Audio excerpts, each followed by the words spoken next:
Welcome to Q2, the questions, queries podcast. Boom. Hello, Tavis Hughes. Thank you very much for coming on. Kia ora, kia ora. No, please. It's a pleasure to be here. All be square. Like I was saying, I've been wanting to come on this podcast for a while now, ever since I heard it. Well, correct me if I'm wrong, but you heard it yesterday, so that's about it. That's about 24 hours worth of wait time. Yeah, like I said, it's good. It's bloody good to be here. Great to be on such a renowned podcast. Yeah, well, my mum might be listening. She should be listening. Shout out to Linda. Hey, Linda. So thank you for coming all the way into the deep, dark Ranui.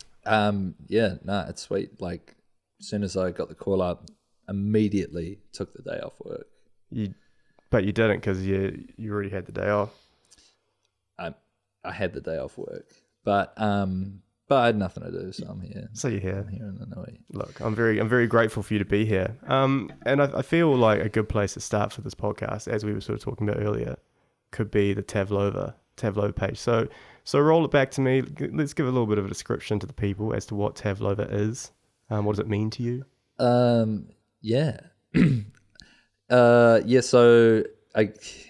I guess it all started when, like, I wanted to just get better at Photoshop, really, and just especially with Premiere, but I didn't really have, I just wasn't filming that much, and I didn't really have many people to film with, so I just started kind of ripping videos off the internet, thinking I could just kind of play around with them and start to get better at Photoshop and Premiere, really, which was cool. And that's when it all started, and then but then actually it was all video focused back then. It was because I didn't want to put shit up on my personal Facebook page that inner me wanted to. Right. So it's almost like an alter ego, like Tavlova's an alter ego, like Bartman. You know what I mean? It's a great reference. You know, like Bart has Bartman, or even Alberto. Yeah. You know, he's got two. I've just got one. Yeah. Or like on, Dude, Where's My Car? When it's like Smokey McPot, Potty McSmoke. It's the alter egos. That's kind of my Tavlova. So I would post stuff up on Tavlova, because then anyone who actually wanted to see my shit, I would say, to my mates, if you want to see my stuff that I put up, go onto Tavlova, because I'm not going to put it on my personal page, because mum's watching. I didn't want people to think less of me because of this shit, because it was shit. And you always, when you start off, it's always going to be shit, but you have to go through making shit until your shit is good. And I didn't want everyone to see it, so it's like, go to Tavlova. And then what happened was I got into the 7 days comedy apprentice competition, where it was like, make a video. Shout out to Tom West for filming it way back in the day. And I managed to make it to the finals, which was really fun. Got to meet lots of really cool people and learn more about 7 days and how that all works. And then we got to do like a mini 7 day show at the Classic, and I'd never really performed, apart from school speeches, I'd never really performed in front of a live crowd as far as comedy. So it was pretty intense, but I really enjoyed it. And like I said, I met some cool people, and it was a great experience. And then after that was when I got into stand up for a little bit. And that was really cool. I really enjoyed that. And it was very natural. I never really got too scared, but it was still fucking nerve-wracking, bro. Yeah, I can imagine, man. On the day I couldn't eat, you know what I mean, and I was just going over my routine every fucking minute, what's the next joke, boom boom boom boom boom, down to the syllable. I had that shit on lockdown, but I'd be so nervous I wouldn't eat, so I would just drink energy drinks all day, boom boom boom, ciggies, darts, just keep me going. And then I would get to the show, come out, and just have all this energy because I fucking had 6 Vs and just go boom and unleash that on the crowd in 6 minutes. And then after that, it was just like, ugh, like I would just collapse. Adrenal dump and all that jazz. But all the adrenaline from like doing stand-up, you would just be so worked up. And then like, I wouldn't be able to sleep, you know, because I just had all this adrenaline and all the fucking V's. And it was like, it was just really taking it out of me. And so I did stand up for a fair bit in, I think, 2015, 16. And then, but like, I felt like I wasn't, like, I want to be a film, you know, I'm a filmmaker, you know, I want to make videos. Like, I really enjoyed stand up, but I felt like the process was very, it's kind of like very foggy, you know, like you kind of don't know where you're going with stand up, you know, and it's like, in regards to your future or in regards to the... Yeah, it's really hard. It's like you just have to talk to people to get advice on where they've gone, and there's no clear path like for a comedian is what I'm trying to say. And like I enjoyed making videos more.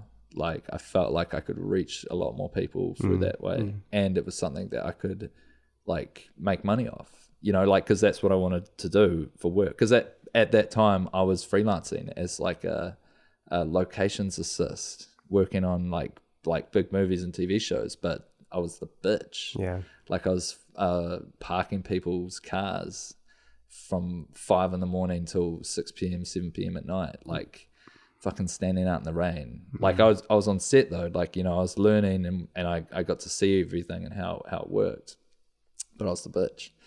And so yeah, like I wanted to focus more on like my filmmaking, as like instead of the stand up, and like this, like it's a real toxic kind of scene, because I mean, not so much the scene, but it's just like the amount of like personal toll it takes on you, like when you're constantly looking for a joke, right? Like every minute of every day, like how can I turn that into a joke? And then your life becomes a joke. Is it so different to now though? Like when you've got like, you're thinking about Tavlova and you're thinking about your memes and you're thinking about... See, like with that, like I don't put too much pressure on myself, right?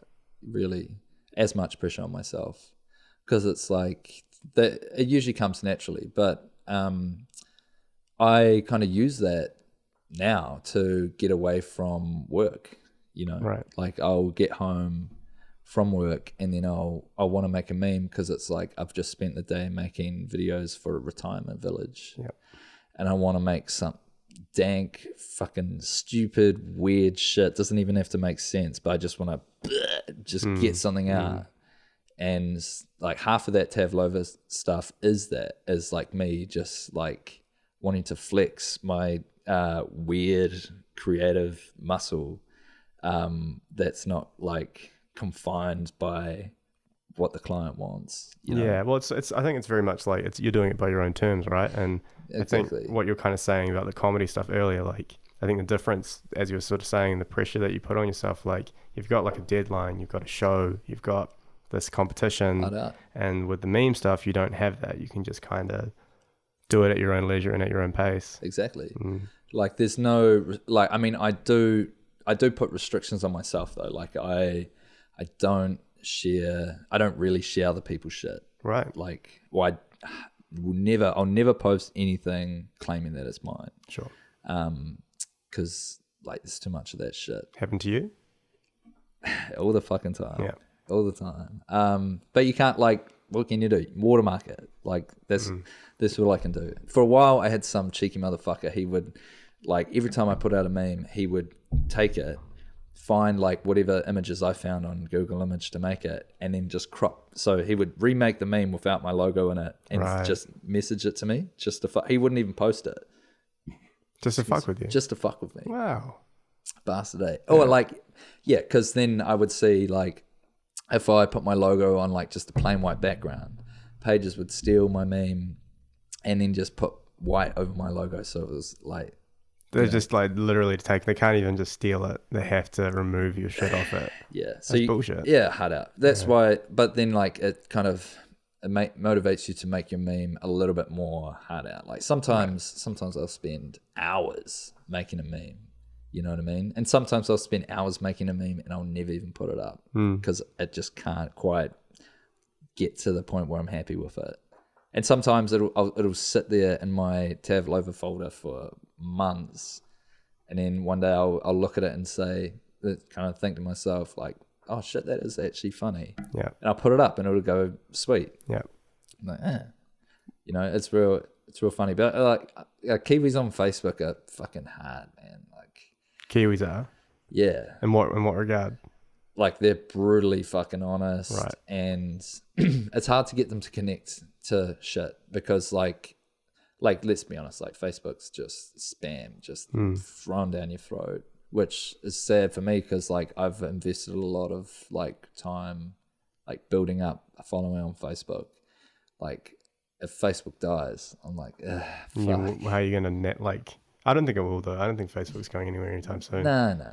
Yeah, but like. Yeah, if it's hard to get to, like, people will like my page, but they won't give a fuck about like they won't give a fuck about your page. You know what I mean? If you say everyone go to Instagram now or like my backup page because Facebook's gonna shut me down, they'll just be like, so what? Like, yeah, you know what I mean? But I mean, in saying that, I do have a lot of people who like do like follow my shit like religiously, and who would probably like follow my page. Yeah, some people really are real into it, bro. Just before you do, I'm just going to say, before we get any further, pull this one up a little bit further.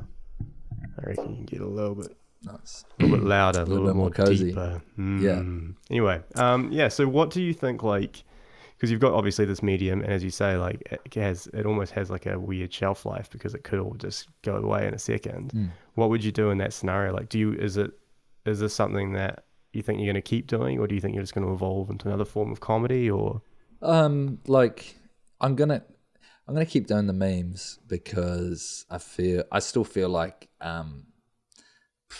New Zealand's missing out. You know what I mean? Like you see, that's my niche really. It's like Kiwis see this meme all over 9gag and fucking everything else they follow on BuzzFeed.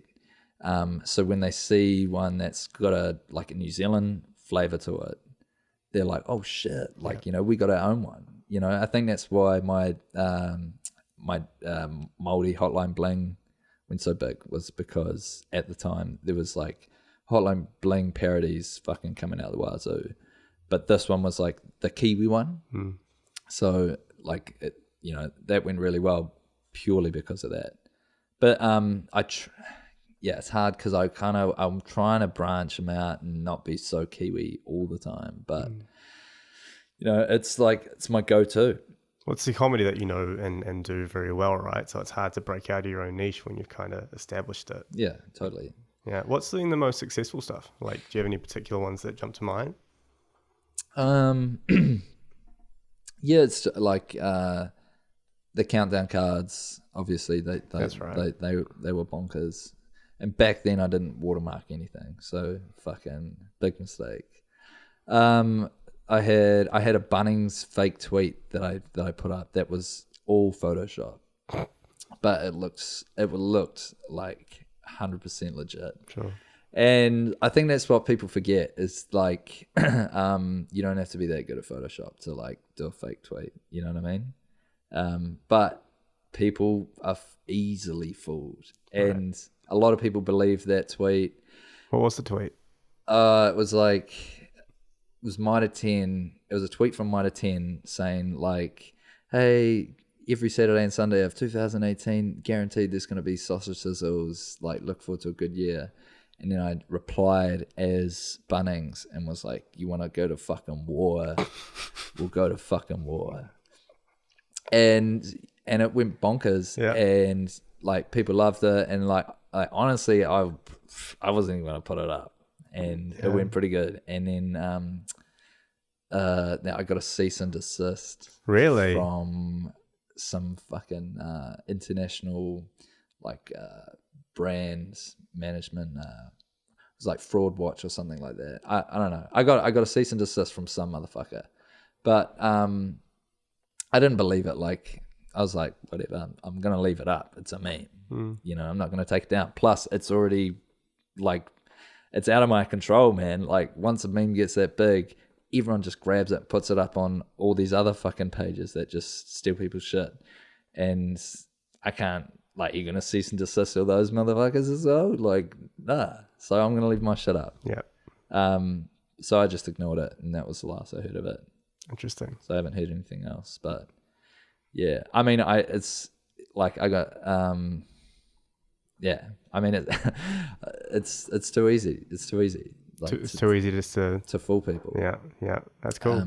But like, yeah, because it's tempting just to do fake tweets every day. Sure. You know what I mean? Do fake tweets from Brian Tamaki and fake tweets from Israel Folau, and you know. But I get worried, like, you know, because You don't want to get sued.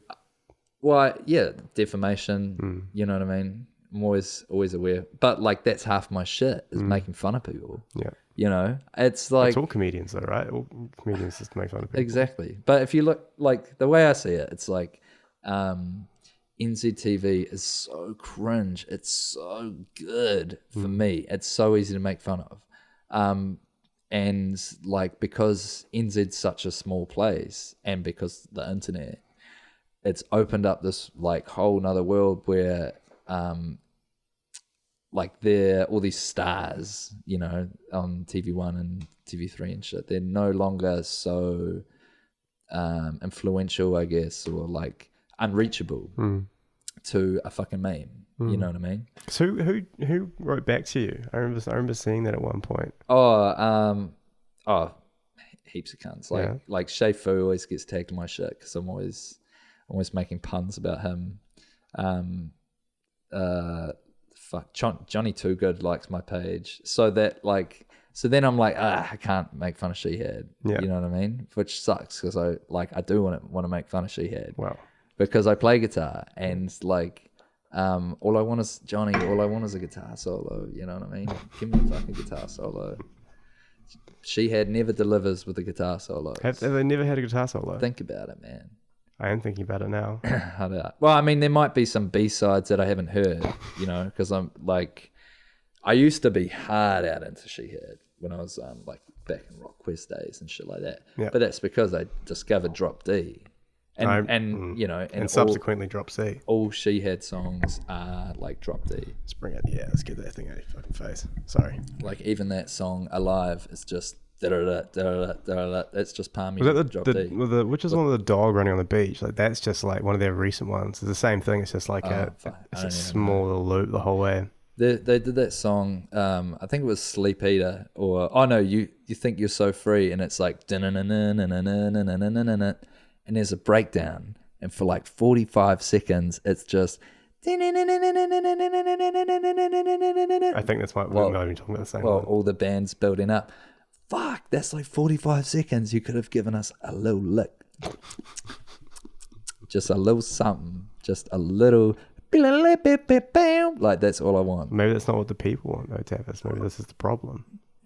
That's true. It's like a little bit. It's like 45 seconds to go grab a beer. Like if you're at a Shehad concert, like we're not doing anything special here. You've got some time, 45 seconds, if you want to like, have a breather or like quickly like turn to your mate and talk about how mean this is and how the Datsuns are going to be fucking dope later on in the night. Anyway, the Datsuns actually, I fucking love the Datsuns. Datsuns are amazing. I really like. I'm not motivated enough at the moment, but I want to make like a Datsuns documentary because I'm just astounded by their music, but their story as well. You know, they were like, I think they didn't even win, but they were in Rock Quest back in the day. I used to be obsessed with Rock Quest, and the Datsuns, I think they got like second, or they didn't even make the final. But then they went on and kept playing music.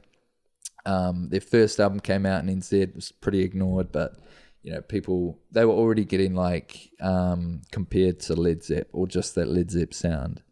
And they were like mad Led Zepp fiends. Like they would just do Led Zepp covers, and then that's where their originals came from. And then they moved over to the UK, like with, I don't think they had like big backing or anything. They just moved over for like OE / keep playing music together. And they released their second album over there, and it was produced by John Paul Jones, who's the bass player from Led Zeppelin. I didn't know that. It's awesome. Which is crazy. And I think that was Out of Sight, Out of Mind. I think so. I might be wrong.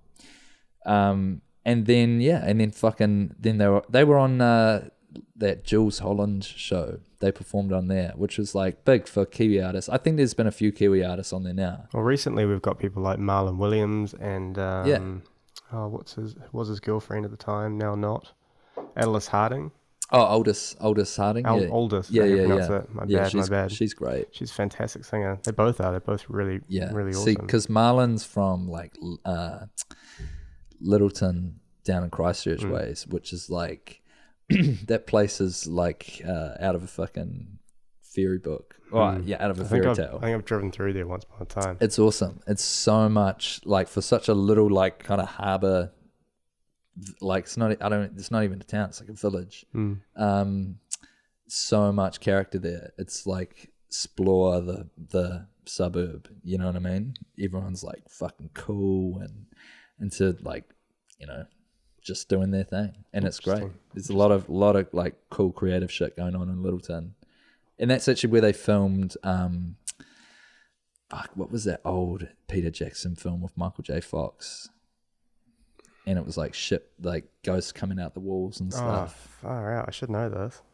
Okay. Yeah, little googs. Googs. I feel like I can get it before you do that. The Frighteners. The Frighteners. Didn't even like get past Safari opening page. I swear to God. They filmed that in Littleton. I still haven't seen that film. Have you seen it? Oh, it freaked the fuck out Really? of me as a kid. Yeah, totally. Shit. That movie was scary as shit. Yeah, and it was cool that they got Michael J. Fox, and I worked with the production manager on this Lee Tamahori film Mahana, and excuse me, she production managed like all Peter Jackson shit, like from the Meet the Feebles, wow, you know, to like Brain Dead, all that shit. Yeah, this lady called Honor Byrne, I think was her name. Sure. Awesome lady. And I said to her, I was like, how the hell did you get Michael J. Fox to come over to be in this movie? And she was like, we sent him the scripts. Yeah. And he liked it. That's all it takes, eh? It's all it took. And he and it wasn't a massive it wasn't a massive pay for him. But he came over, and purely because he was in it, like, because that would have been his heyday, right? Because when he was in the sitcoms and stuff. This was it would have been early 90s, you know. And like I'm trying to think what Peter Jackson's career is crazy, but like just trying to think what he'd even done before then wasn't that much. No, so not to a great get deal Michael before J. the Fox, refinement, would have been a great script. He's very much our poster boy, for film in New Zealand. Like, say, someone that directs and Totally. Yeah. But it's cool. Like, Taika Waititi obviously is like... Now he's, kind of like Peter Jackson's just royalty now. He's just like kicking back, can just chill. But Taika's like fucking like in his prime now. You know what I mean? He very much is, and he's getting a lot of media attention and stuff, and it's great. Like, he's a fantastic guy. I love Taika's opinions, especially on things like race in New Zealand. You know? Yeah, totally. It's cool that he uses his voice as well, because you see people like with massive online following in NZ, and I feel like they don't really use their voice enough. Like even like, you know, your Jimmy Jacksons. You know, like if he told people to go out and vote, you know, so many of them would, you know. He has, in saying that, he has been on some stuff, old Jimmy. I've definitely seen him on some things that have been promoting some like non-for-profit, or is it like a cause of some variety. Yeah. But I still think like those could go more. Yeah, those big dudes need to do more. But I mean, it's not like they're getting paid like big amounts, but it's not about money. You know, if you have that many people listening to like every word you say, you know, it's cool that Taika's, you know, using it to say some shit people need to hear. Well, I mean, it's a really important subject, and it's something that needs to be addressed. Like there was this can't remember where he was a mayor of, but he was sort of saying, "I'm a recovering racist." Oh yeah, Can't remember his name. I think he was like the New Plymouth mayor, or Something like that. Yeah. But then that's a really important conversation. Phil Judd or something. Is that it? No, I think it is Judd. Yeah. Yeah. Yeah, Anyway, I saw that. but I mean, like that's like I love that shit. Hard. I think it's really, really important. Oh, totally, bro. I come from like regional NZ, and it's really racist. And like back in the day, like there was just a thing. Like the people I hung out with, I would always hang out with people a lot older than me, and I was like in the band scene hard because I was in bands trying to make it as a rock star, and like all the older guys, like they were real into like just like Pantera and all the like Sepultura, and they introduced me to all that heavier stuff, which was cool. But they were, a lot of them and a lot of the people they hung out with were just fucking like, blatant like racist, just like real nasty shit. Like there were bands I used to listen to like called Screwdriver and shit like that, and it was just like the nastiest shit. Sure. And just like bragging about finding like swastika flags and stuff like that, having that in your room. And it was always quite buzzy. Like I grew up in like my school, it was like quite mixed, if you know what I mean. If anything, it was like more uncommon to be white, you know what I mean. And so it was like I was a big pick and mix, like in regional NZ, seeing what it's like. But I think it's way different now. But is it different now? But is it different now because you're in, you're surrounded by? Yeah. I think it is. Yeah, because like, I do have mates that come up to Auckland and they're just like, whoa, like we'll go down Queen Street or something, and it's like just a racial shell shock for them to see that many like different faces and stuff like that. Whereas in like, I guess I'm desensitized to it now, just seeing people. You know what I mean? But yeah, like it's definitely both sides. Like I like even I suffered like from like racial like fucking discrimination, and shit like that. Like when I was a kid, I loved being in the kapahaka, and we would go on marae trips and stuff like that. And I'm fucking white, but like it was just hanging out with my mates, so I didn't see anything else of it. But like, yeah, I think it comes from all sides. I think it's just, I don't know. It's about moving forward, but all the progress we seem to be making, like, is all cancelled out when you go onto the stuff.co.nz Facebook comment section. Because fuck, you want to find some pieces of shit, that's where you find them. Yeah, and it's like, and that's a crazy thing, right? It's like how big of an opinion those sort of people have. And I'm always sort of fascinated by like the whole like progressives argument, like having this discussion as a progressive discussion, right? Like to be challenging race stereotypes and stuff. And but like I still think we're the minority, in the country and shit. And like those in the comment section, maybe they're the majority. Who knows? Like, yeah, totally. It's I don't know, it's hard to say. Like, and a lot of those profiles are just trolls or just people hiding. You know what I mean? It's just anonymous profiles just wanting to get at people.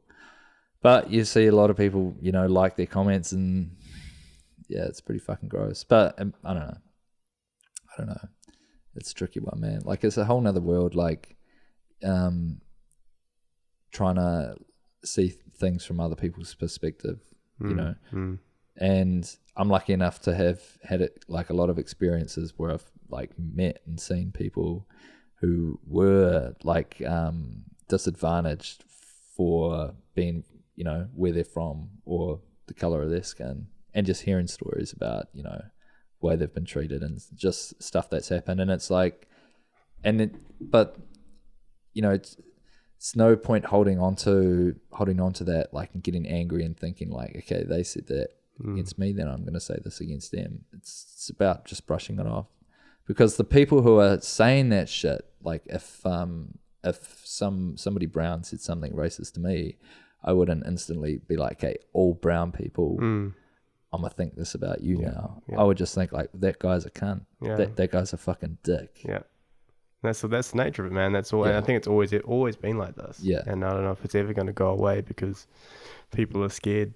I think it's a big part of it, and people are scared of change. And a lot of it comes from like societies are always going to evolve, constantly evolve, and they're always going to they're going to become more homogenous in terms of races and stuff. And especially now, like we've got so much free access to travel, like we're always going to have that. And you kind of have to get on board, or you're living in a bubble. And Yeah. it's pretty crazy. Like I'm actually, I really want to do a doco because you're like sort of talking about rural New Zealand. I really want to do a doco about like an east-west, a suburban-urban divide. Because it's real crazy. Like I went out to for a friend's wedding out like deep in Northland, and they had his basically one of the guys that they were staying with was a dairy farmer, and he lived in a town with must have been like 20 other people, one pub, one shop sort of thing. And just like he's so isolated, and he was drinking half a bottle of whiskey a night and all this sort of stuff. But he's so isolated, and his views are so different, and things he cares about are so different. But they obviously are, because what do you see around you when you're there? Like as opposed to being in a big city. Totally. It's pretty crazy. Anyway, let's get back to Do you me. need another beer? I've got them right here, sir. Thank you. Most welcome. So yeah, we were going with Tavlova. I feel like you started telling a story. Started going on a tangent. We went on a massive tangent, but no, I think there was a bit of a story that we kind of cut off on, and that was you were actually talking about your like evolution, and you were talking about like going from memes, going from like the comedy scene, and then you started to do video stuff, and then where's the end of that story to that leads you to now? Right. Okay. Yeah. So I ended up kind of taking a break from stand up for a bit and started focusing more on like my video stuff and all of that shit. And I just started taking it more seriously. Actually, I got like, I had my heart broken, and it was real bad, and it sucked. And I dwelled on it for a while, and I was thinking about what I should do and kind of what to do with my life. And I just decided that I was going to use that like to kind of drive me to my next next person I wanted to be. Because I was like, you know what, sweet, like I'm going to get so fucking successful that like you can't ignore me, and you have to take me seriously. Like that's it, because like I'm going to be fucking all over your newsfeed and shit. Even if you don't fucking follow me, I'm going to be there, and you're going to see me pop up, and you're going to be like, fuck, you know what I mean? Mr. Chance. It's Tav. And that was when that was when I was like, hey, fuck this. I'm sick of fucking around. And I started just making shit like crazy. Like I was trying to do like at least a video or a meme every day for ages. I went for 40 or 50 days or something. Like I just was pumping out shit as much as I could, because I just wanted to get good. And at that point I had I'd gotten a job gripping, so I was I got out of being the bitch. I was now like working in the crew on like cool TV shows and shit, and it was really cool. And like in my off time I'd have a couple of weeks in between seasons of shows, and I would like just work on making stuff. And then I actually had a bit of a back injury, and I had to step away from gripping. But then that was when I got my job at NZME as a full-time video producer, which was like purely because I was making stuff for Tavlova. You reckon?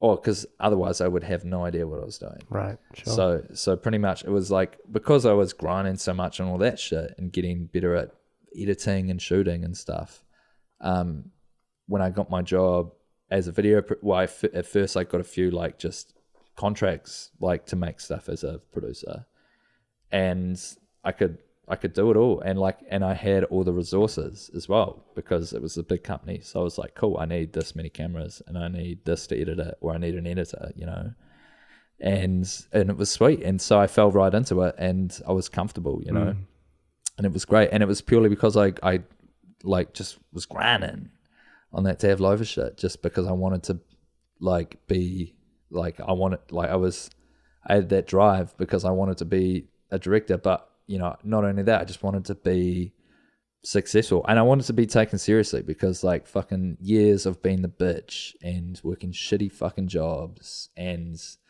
you know, like just telling jokes on the side, you know, but like always having like, oh, I'm going to make this one day, just talking about shit, never doing it. And yeah, then like I finally had my drive, started doing shit was going good. And yeah, so and that's when like I think I got lucky with a few big posts, more and more people started following my page.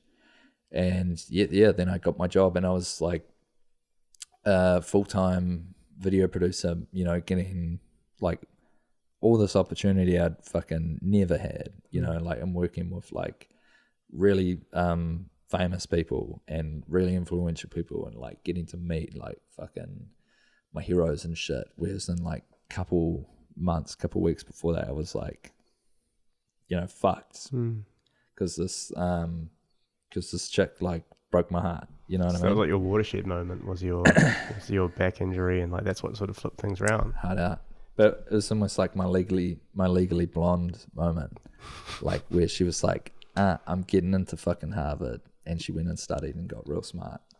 It's kind of like me, like like I was just sick of fucking not doing what I wanted to do. Yeah. Procrastinating, fucking around. So he took it by the balls. And so this, I think I know the answer to this question, but I'm sort of perplexed. Well, I wonder about people's evolution. And so do you think that in terms of where you are now and where you're going and being, you know, somewhat successful like comedian online and stuff and having your outlet and doing your thing and really enjoying it, did you like envisage yourself to be that person and then that's what you work towards? You like that was your moment, you're like, I'm actually going to be somebody and I'm going to work towards that? Or did you kind of naturally evolve and become who you are now?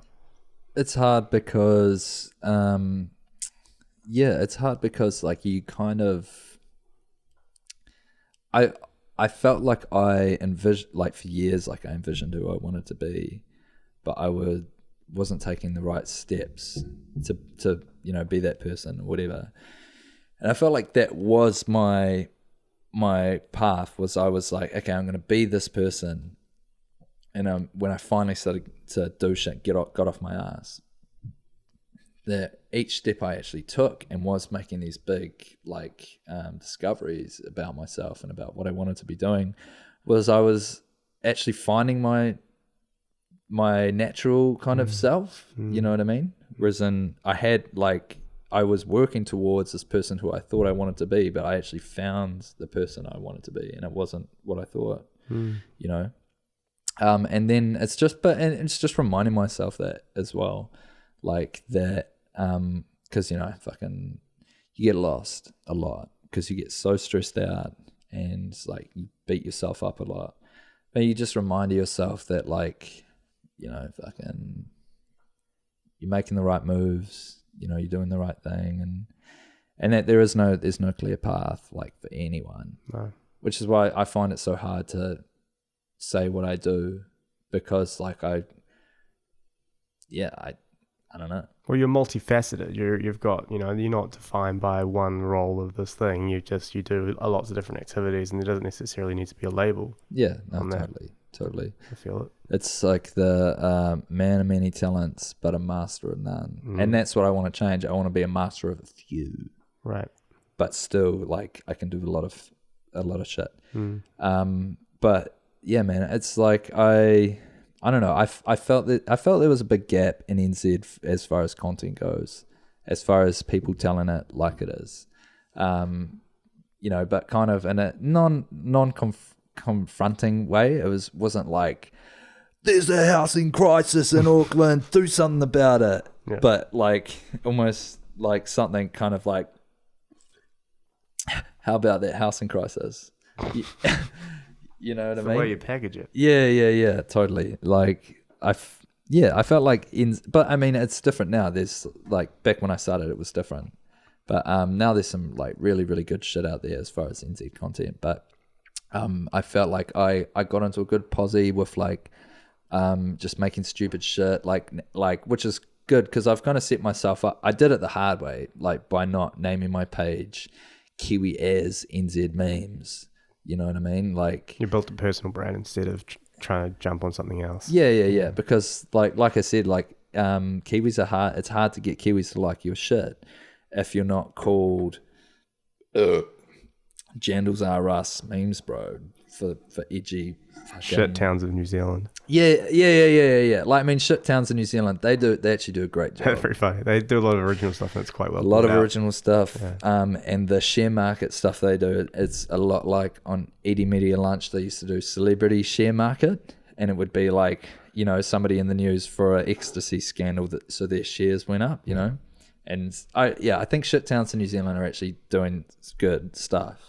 But there's a lot of pages in NZ, and I'm not going to go around naming and shaming, but there's a lot of pages in NZ that do just bank off that, like, just kind of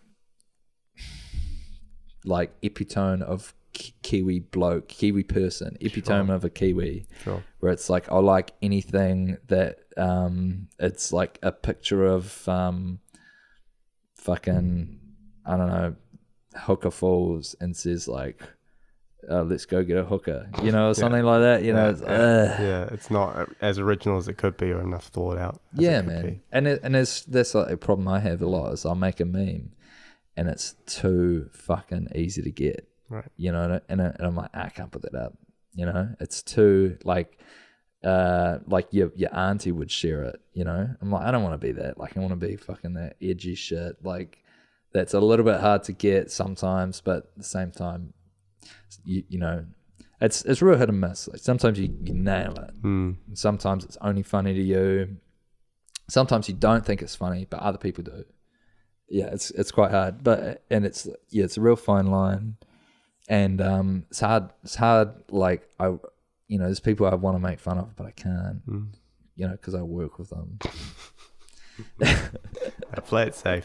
Play it safe. It's interesting, yeah. And this is what, like, as we're sort of talking about it, because you the way you describe it, you know, it's such like, it's an art form essentially. Like, it's like making music. It's like doing anything, and you've got, despite how fast or quickly you might be able to make it, or as you say, spend hours on it, like anything, it's an art form, and it's so recent. You know, like it's so new, but it has like all these impacts, like the political ones in New Zealand, for example. Like they highlight some issues and shit, and I wonder where it's going to go. Like, do you think that memes are like they're here to stay, or they're going to change, or it's hard to say. I think like they're definitely here to stay for the next couple of years at least, until, I mean, I don't know what's going to happen with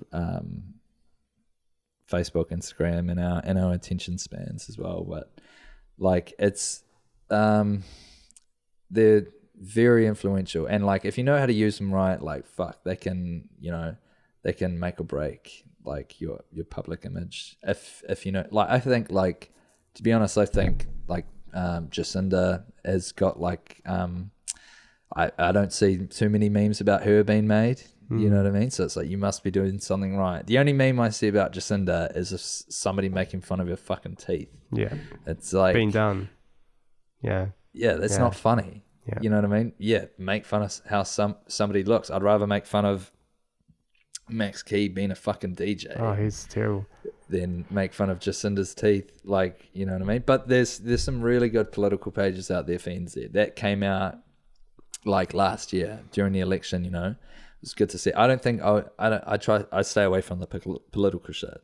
Like, I'm pro Jacinda, but even then, I don't like putting, like, I did a few posts like making fun of John Key and stuff, but that's different. It's John Key. Well, it's a personality thing. It's not, as long as, I think you've just navigated that personality versus politics. Like, you're not making a critique of his policy or anything. You're just making fun of him fucking eating a hot dog like a retard. Totally. Like, if I'm going to make fun of Stephen Joyce, I'm not going to fucking make fun of his policies. I'm going to make fun of the fact that he got a fucking dildo in the face.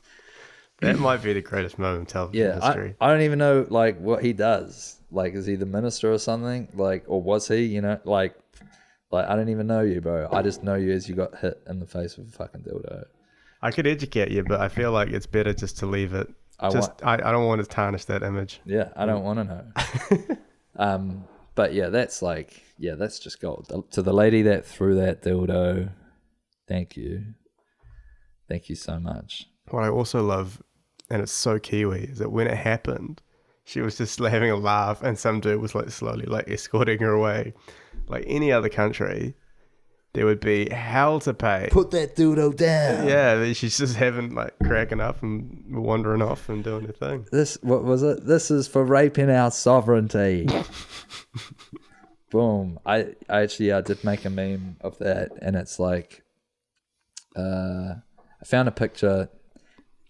Put this up on if you use this. But I found a picture of Bill English like in a VR game, and then I made it look like first person with these hands, and you've got a dildo in your hand. It's press X to throw, with like goggle vision on Stephen Joyce.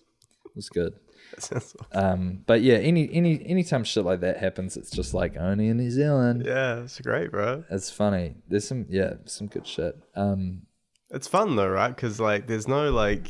But in saying that, New Zealand's very boring. Like, there's not enough shit to make fun of. That's why I got to try rehash old shit. But well, I mean, like, because the Dr. Ropata, is it Ropata? No, fuck. Ropata. Yeah, he's still cranking that.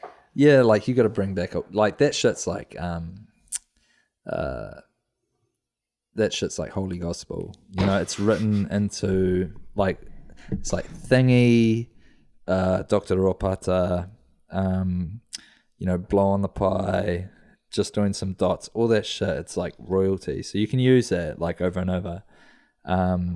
It's canon. It's totally, bro, totally. Yeah. And so it's always like good, but like I'm not gonna name and shame any pages, but I hate that shit where it's just like non-stop Once Were Warriors memes. It's like, we get it, like that movie was fucking a million years ago. Yeah, make it like, it's like you can caption any scene from Once Were Warriors and just put that time when your missus doesn't fucking pull the chicken out of the freezer and it's like Beth getting a bash. Yeah. And it's like Been done. Yeah, like I think actually I did a Once Were Warriors meme, but it was like I put Snapchat face filters on Jake the Muss. And it was, actually I need to redo that because that like now there's new filters and better face finding technology. So that was fun. Yeah, well, it's interesting you say that because I went and saw Tom Sainsbury's live performance the other day. What was it? It was for the comedy festival, and it was like Tom being like a self-help dude. But I think like he kind of ditched it immediately. Yeah. Like he's kind of like, that's what the show was called and that's what it was marketed as. But as soon as you get into it, he just like bails on that and just like basically goes into wearing wigs and doing his characters and stuff. Yeah. And he's very good at it. He's very good at like... Oh, he's great. But I don't know if it translates as well without the filters and stuff, but man, he's doing his thing. Like... Yeah. See, well, Tom's fucking like, he's super successful, man. He's a talented guy. If you're in the creative scene, you would have known him for years. Mm-hmm. He's a great writer and very interesting guy. Real nice dude, you know what I mean? Like quite quiet, you know, wonder what's going on in that head is like, but yeah, fucking great impersonator as well. Because I've known him not personally, like he wouldn't know who I am. Mm. Like I've worked with him a few times, but he still wouldn't know who I am. Yeah, feeling the similar buzz probably on that one. Yeah. I've done stand up with him a couple times too, and like because that was when he was like getting more into stand up, not so much just the acting stuff. But yeah, he's fucking hilarious. Like it was good to see this Snapchat stuff blown up for him because like yeah, he even before, because there's stuff he was doing way before like all the what's her name, the Paula Bennett. Yeah, Paula Bennett stuff. Yeah. It was still. I when he first posted it, I was like, "This is good." Like, yeah, I even commented. I was like, "This is good, man. Keep it up." Yeah. But it's interesting, right? Like, and it's like any kind of profession, I suppose, especially any like artistic profession. But like that, it extends to doing memes and extends to doing internet shit. Like people grind, and you don't see that. You don't see all the effort that these people go into, like yourself. No, totally. Which is cool. But I mean, like I can't complain. Like I do get a lot of like fan love from my mates. You know what I mean? Yeah. And Tinder. I use Bumble. Bumble's great. Shit. Like I almost don't want Tavlova to go big because I like having it as my vent, my creative vent, because I can put shit up and like I'm like getting it out and I'm like, yeah, and I get a couple likes and I'm like, sweet. Yeah. But I kind of don't want it to go big because then like everything I make, the person, whoever I'm taking the piss out of, is going to get it. Because a lot of the times, like I'm taking the piss out of someone I fucking know. Yeah. You know. Yeah. And like I'm hoping they don't see it. Like when I work with Susie Cato, because I made a lot of Susie Cato memes. I was gonna jump it. I'm kind of like, I hope she hasn't seen my memes. And the bigger I get, it's like the more chance they're gonna, like, if I bump into Max Key on a shoot or fuck whatever on the street, he's gonna be like, oh, he can't stop fucking making fun of me, and I'll be like, what are you gonna do about it? Yeah, I'm sorry, man, but like, We're a headband. Yeah. Your vlogs. your vlogs, like you are like New Zealand's very own Jake Paul, bro. Oof. Like, yeah, no, fair. Oh, he's trying to be at least. So let's take a moment to reminisce about the time that you first met Susie Cato and the time subsequent from that, because she's quite a big influence in your life, if I'm not mistaken. Yeah, Susie is a good friend. So it all, it all started. Obviously, I watched the show as a kid every day after school, and It's our time. It is, and I wrote a show, a web series called Just Be Cool last year that we made at work, and I needed someone to play my mum, and somebody said Susie Cato. I can't remember who's. Oh, I think maybe Sophie actually suggested. Oh, really? it. Yeah. Cool.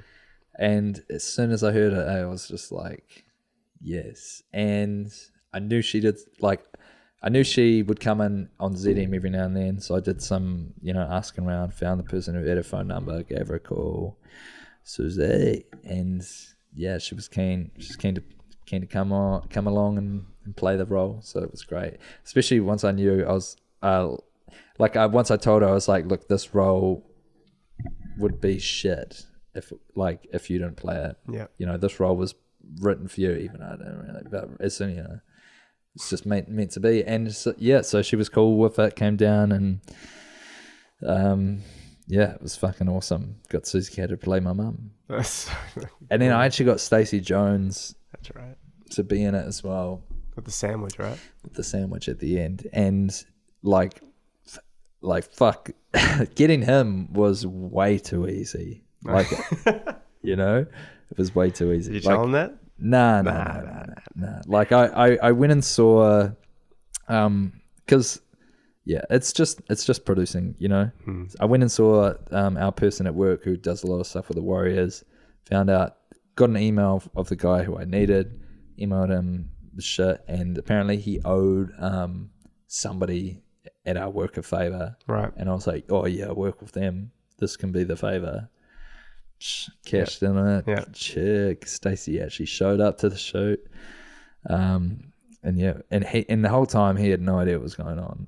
Yeah. He'd never read the script. So I was just feeding him the lines, and he was just like, what is this? What's the context? And I was like, you don't need to know, Stace. Just say the lines, brother, and you can get out of here sooner.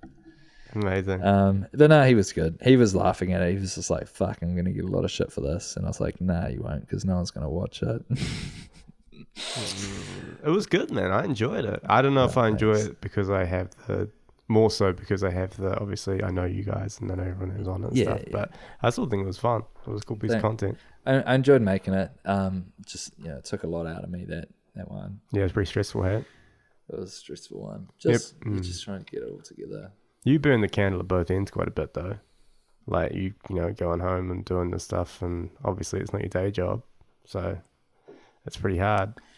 Yeah, it is. But I mean, like I'm a real boring person. Like honestly, like you're not a boring person. I just don't do that much shit. Yeah. Like I use all my energy at work, and then like when it comes to my downtime, like that's just it. Like it's my downtime. Like I just chill, and I enjoyed photoshopping especially if I can get something that makes myself laugh, because that's half the thing. It's like I'm just trying to make something that'll make me laugh.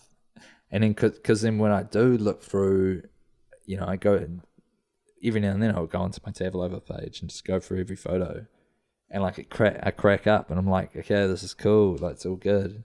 It's not just me stealing other people's shit, sharing stuff, fucking, you know, doing all that stuff. But I'm trying to, like, my ambition this year was to write like fake news style articles, because I got a website now, but I just don't use it. Oh, really? And I wrote a few, like 4 or 5 articles on like, what was it? Man addicted to drinking all drinks, no lips. And like guys still on hold with what now for 20 years, determined to get that Props Boy bucket hat. Origins of Skarks. Man goes to party and doesn't step anyone out.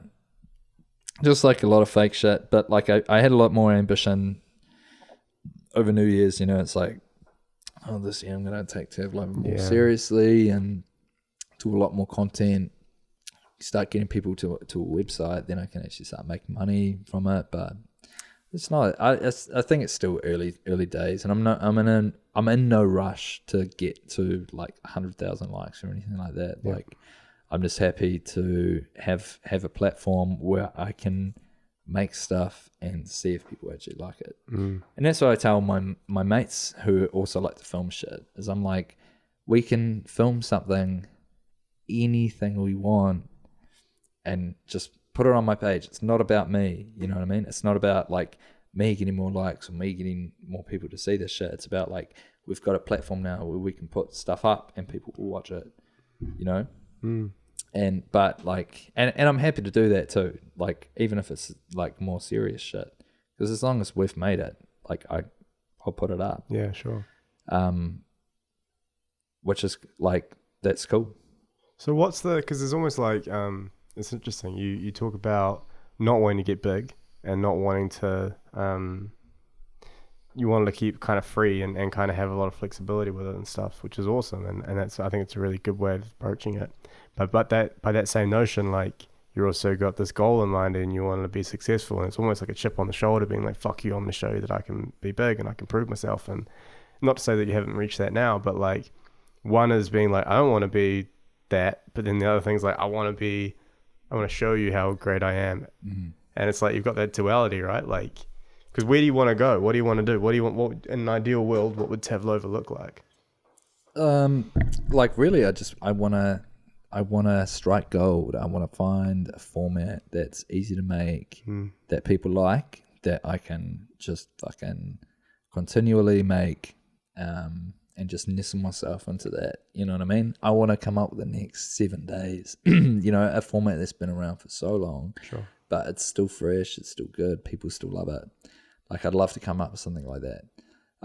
But in reality, like, I just want to be taken seriously, like as a filmmaker, you know. And it's really hard with comedy, you know what I mean? Because Sure. like, if the joke doesn't hit, then that's it. It's supposed to be funny. So if you're not laughing, then like, what's the point of making it?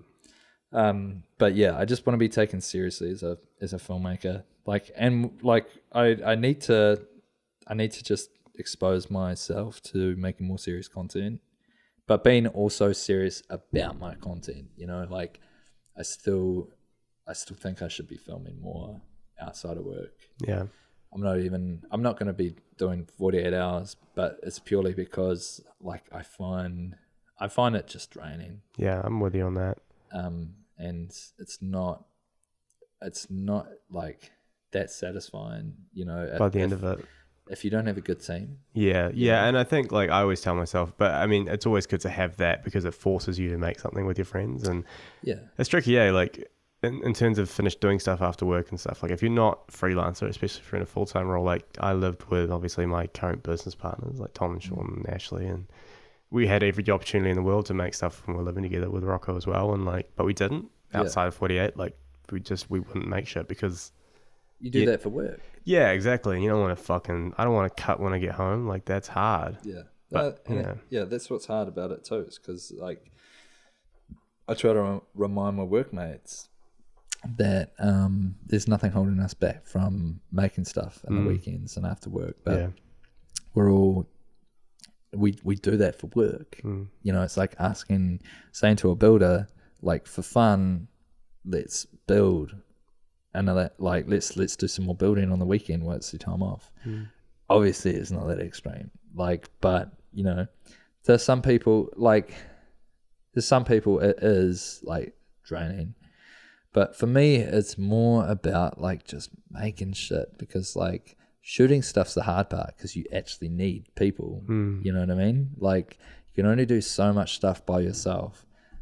Then editing, it's like, fuck, you can do whatever you want, like, in your own time, and hard out. It's just about getting people together, like, and that's always going to be what holds filmmakers back. You know what I mean? It's actually getting people together. But then you have people who are always keen, but like, they're not the best people for the job. The best people for the job. And then you have people that you actually want to work with, but they're so busy, or you know, they're so good, it's like they'd rather not, yada yada yada. Like, that's why, and the sooner you realize that, the sooner you can just make shit by yourself. You know, look, this that guy I work with, James, you know, he makes a lot of shit. He does. He has he makes way more stuff than I do outside of work. It's just that I have a platform for it, you know, to go onto.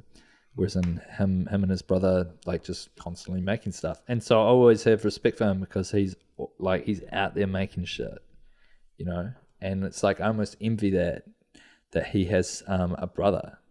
To have someone to motivate. It's like that with like training, like with like MMA and martial arts, whatever, with me, you know, like it's whatever the form it is, like having someone there to push you to go further, and goals in mind, and like, so that's, you need that to keep yourself motivated. It's real fucking difficult to keep yourself. I mean, I haven't done this, is you and Yosin, there was like a month and a half gap because I had work and was busy, and I've had to like take time off and be a freelancer to be able to make this happen. And like, you have to make time, otherwise like you don't want to burn yourself out. Yeah, exactly.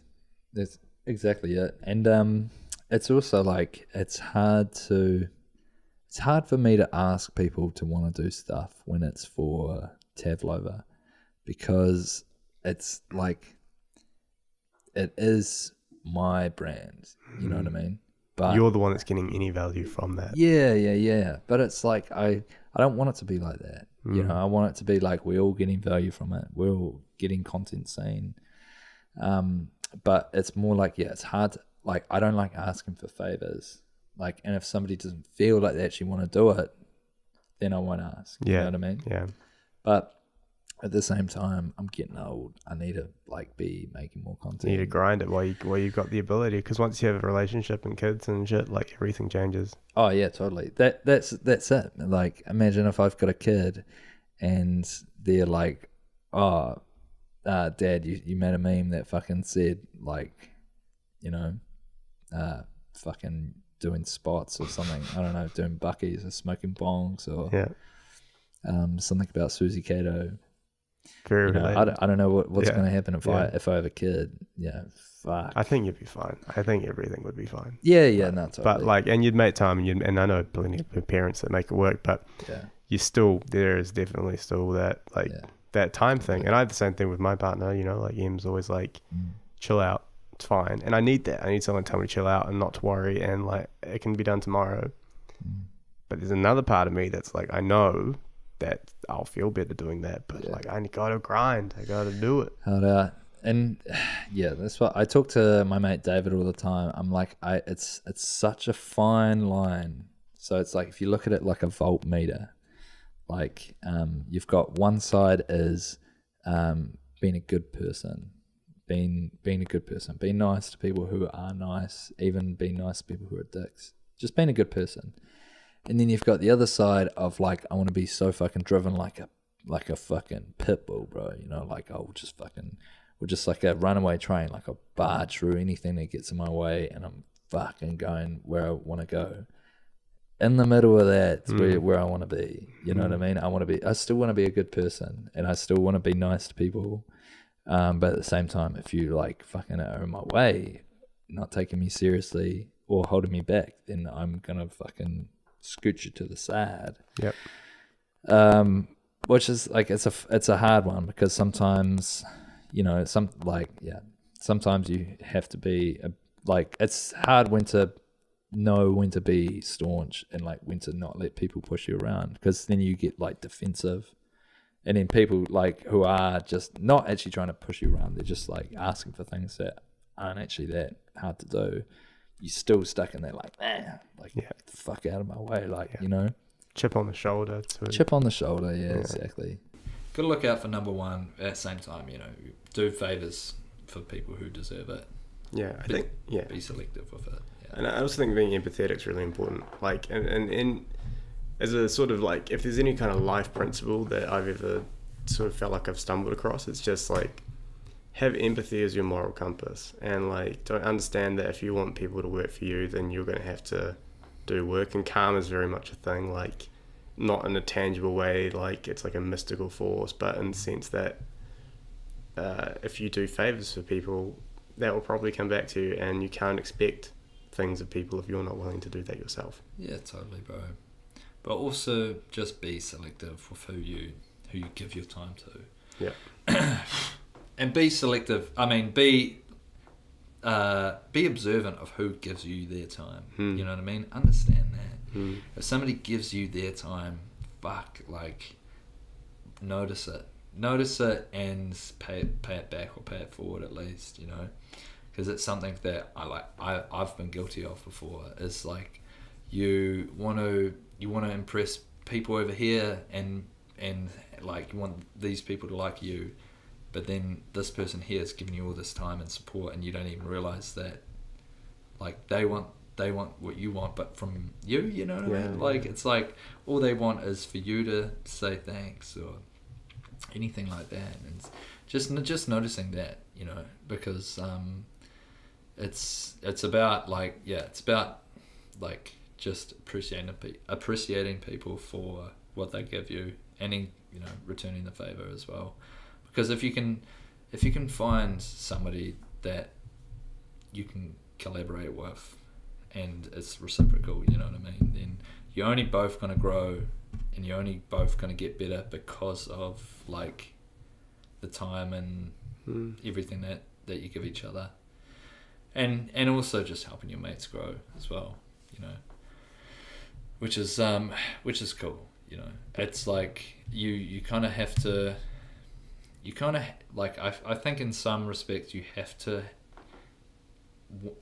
compare yourself to others to kind of know where you want to go or what you want, because you can see other people have that, and it's like, I want that, okay, cool, here's what you have to do to get that. But at the same time, don't compare yourself to other people, because like, understand that there's no perfect path and you're on your own journey, man, you know what I mean?